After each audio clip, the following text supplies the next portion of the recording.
to today's episode of CCtv, the place to be if you are trying to get more happy, healthy, and fit. I'm your girl. I'm Christina Carlyle. I'm a former fat girl turned nutritionist and a trainer here to help you reach your weight loss and wellness goals too. And in today's video, we are talking all about cellulite. I've been getting this question a lot lately. I've never made a video about it, and I absolutely felt compelled to because I started seeing this question pop up on my inbox. How do I get rid of cellulite? Do you have any exercises that can get rid of cellulite? Do you have a workout? Like, what can I do? It's happening. I don't like it. Let me get rid of it. Help. So I start Googling, how do I get rid of cellulite? Because I try to put myself in your shoes. And I have to say, from a professional standpoint and from a former fat girl standpoint, I was absolutely irritated and kind of like annoyed and felt compelled to make this video for you today after seeing what I found on the internet. I found an article that said that straight off the bat, cellulite is fat. It's not fat. It was absolutely not true. I saw another article that was like 7 tips to get rid of cellulite, and my inner fat girl was like pissed. I'm looking at these tips and they're like common sense, like eat healthy, exercise, just practice self-love and acceptance, or camouflage it with concealing clothing. And it's like, my inner fat girl is like, oh hell no. Like, I'm not trying to hide it, girl. I'm trying to get rid of it. Like, how do I get rid of it? So I can wear my short shorts and my bathing suit without a sarong so I can be happy in addition to my healthy and fit. Because when you're not confident, when you feel like self-conscious about your body, it's not enough. You can be as healthy as a horse and you can be, your goal weight, but if you still have cellulite happening, it's frustrating and it can affect your happy. So that's why I wanted to make today's video for you. I'm going to tell you the truth, the whole truth, nothing but the truth about cellulite, because you deserve it. And everything I'm about to tell you is honest, it's real, and it works if you work it. So, and I also want you to know, if you have it, you're not alone. I have it. Just about every single person I worked with has it, and about 90% of the female population on this planet has it. So you are in good company. So what is cellulite? Cellulite is not fat. It is a skin issue, okay? So you gotta understand how your body works. You got a layer of skin, you got a layer of fat. It's called subcutaneous fat. Then you got another layer of connective tissue called the myofascia, has different words. I'm probably not even saying it right. I suck at the Latin terminology. Disclosure, I always have. And then you get into your muscles, and then you can also have intramuscular fat in your muscle, just putting that out there because I can't help myself. And then you have a layer of bone. So you have all these layers under your skin. The skin, the upper layer, and the fascia are like a network of fibers, okay? When your network of fibers is twisted or contorted or loses its elasticity, because that's what happens, right? Your skin is designed to move and stretch, right? You can pull it out, right? You can stretch it out. This is why as you get bigger, if you gain weight, it stretches with you. As you lose weight, it comes back together. As you have a baby, it gets stretched out. As you give birth and get back to normal, it comes back together. 2 examples. Well, let's say you sit down and you don't have cellulite on your thighs like as you're standing up, but you sit down and all of a sudden you have like that cellulite on the side of your leg. That's because this framework is being pulled apart and you get these negative spaces. See how that black negative space in between my fingers? That is a weak spot in that fiber, that network of fiber that's happening in your skin or your fascia, and it's weak. So when it's weak, it can't hold the skin up. And when it can't hold the skin up, it creates a divot. That's where the cellulite's coming from, your hair damage, your body braille, okay? Anything that causes the skin to stretch out and causes a weak spot in that framework has the potential to cause a divot, a dimple, cellulite spot. Make sense? That's what cellulite is. It's just a weak spot in this fiber network covering your entire body. This is why cellulite can happen at any age.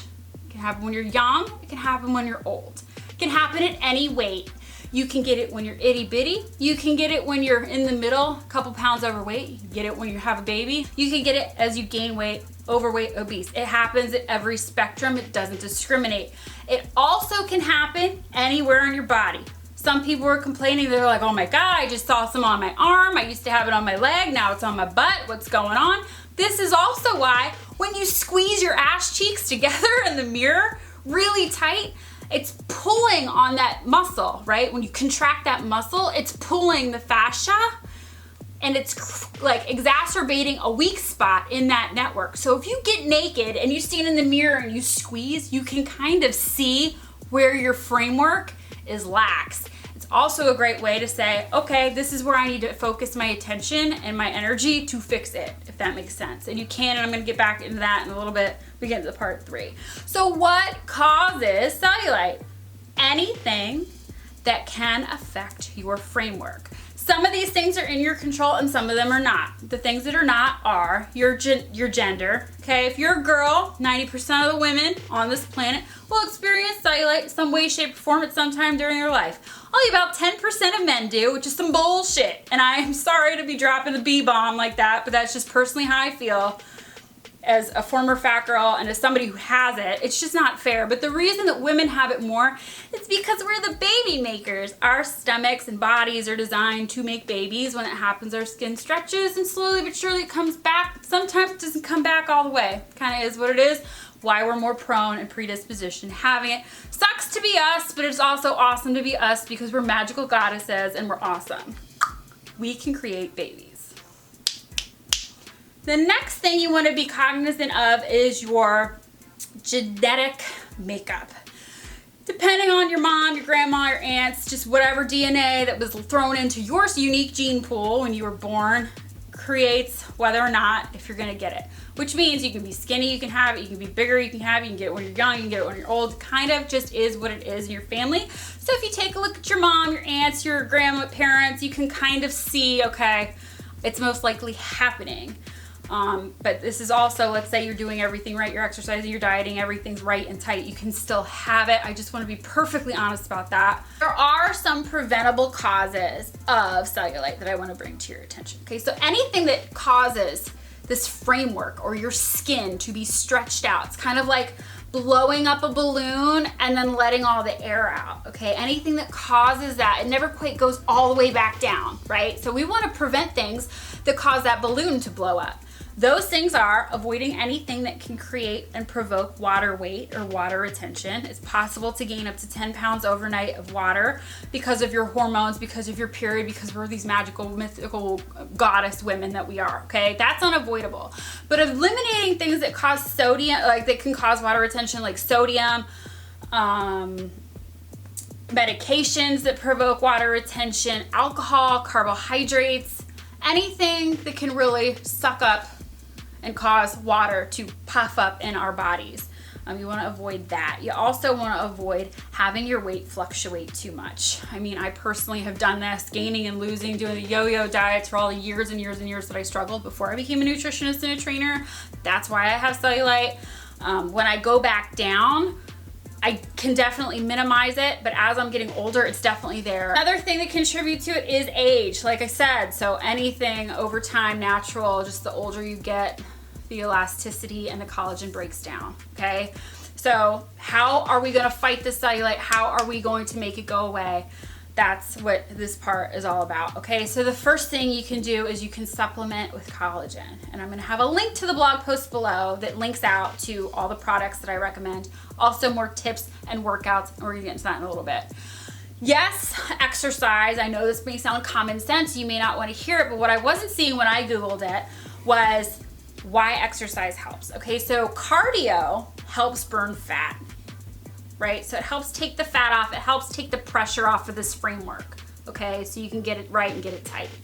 I recommend doing a minimum of 4 sweaty sessions a week. You wanna make sure that you're sweaty. So you wanna make sure that your intensity is at a certain point where you're actually sweating, your heart rate's up, you're feeling the burn, like you're actually feeling like you're working out. If you can carry on a conversation, your intensity isn't high enough. So we need a minimum of 4 cardio sessions a week, and then you want to add to it to get that fat coming down, start burning that stored up fat as a fuel source.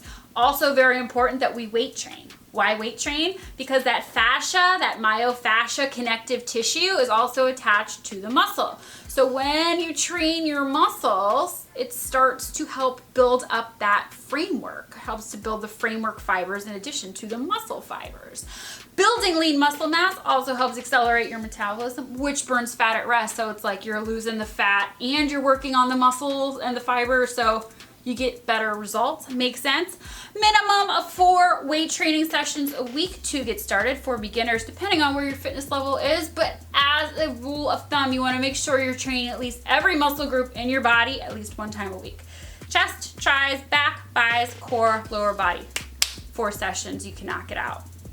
Also, want to point out that training the muscles and working on that fascia is really important. So like if you can, I'm not sure if you've done this, but if you haven't, I encourage you to at some point. And try not to cry. Stand naked in front of a mirror and squeeze your body tight, tight, tight, tight, tight. You can see those dimples in your skin. Why? Because that tensing of the muscle, that flexing of the muscle is pulling on your fascia framework. And you can exploit and kind of see where those dimples and divots are. So when you see where those dimples and divots are, you can actually do some myofascial exercises to kind of roll it out, almost like a rolling pin when you're baking a pie. But you want to roll out that tissue, and you can sort of break up the lumps and bumps in that framework, because your muscles, depending on if they're in alignment, if you have an injury, if you have a postural thing going on with your skeleton, muscles attached to bone, myofascia attaches to the muscle, which is attached to bone. So if you're out of alignment, or if you have like a muscle thing going on, it can pull and create a divot. So doing some sort of myofascial exercise can help. I do want to point out though that to do this, you need some sort of instrument. And like I said, there's going to be a link in the blog post below to ones that I have tried, used, helped, but I want to point out that it hurts. Okay, you're really kneading your skin like you're kneading a pie crust, and you have to make sure you're digging in deep because you have to break up those fibers. You ever have a knot in your back?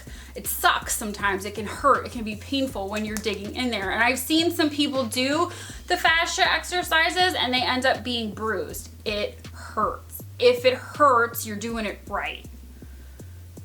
Just like working out. If you feel that burn, you're doing it right. So just want to point that out there. It does work. It can help. Foam rolling can help as well. And those are the proven ways to work it out. Avoiding things that can affect and influence your water retention.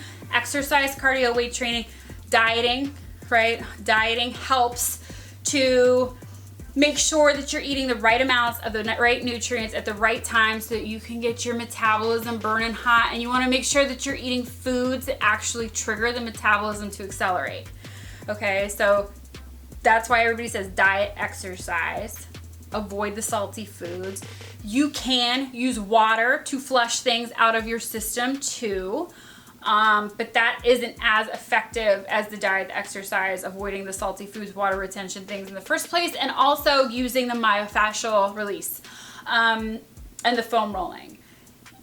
As you're working on your food and your exercise and all of that, I want to give you temporary solutions that can help minimize the appearance of it, just in case you do have an event coming up, or you are going on vacation and you're a little self-conscious and you don't want to be, you know, wearing a sarong or covering her up. You just want a little extra oomph that gives you some confidence and kind of minimizes your cellulite. You can use a salt scrub or a coffee scrub. I recommend using both. Okay, so the same way when you eat sodium or salt, it can cause your water to retain inside. If you scrub it externally, it causes water to flood to the surface of your skin. And as the water comes in, it kind of fills those negative gaps up with water and puffs it out a little bit. The same way like a lip plumping lip gloss does too. Caffeine has the same effect. It isn't as strong, but I would just recommend taking your old coffee grounds from your coffee in the morning, mixing it with some salt. You can use any salt you want. I personally use a pharmaceutical grade Epsom salt. I got it from my health food store. It's kind of expensive. I'll put a link to some that I recommend below. But you mix the coffee grounds with the salt with some oil. You do coconut, you can do olive, grapeseed, whatever you want.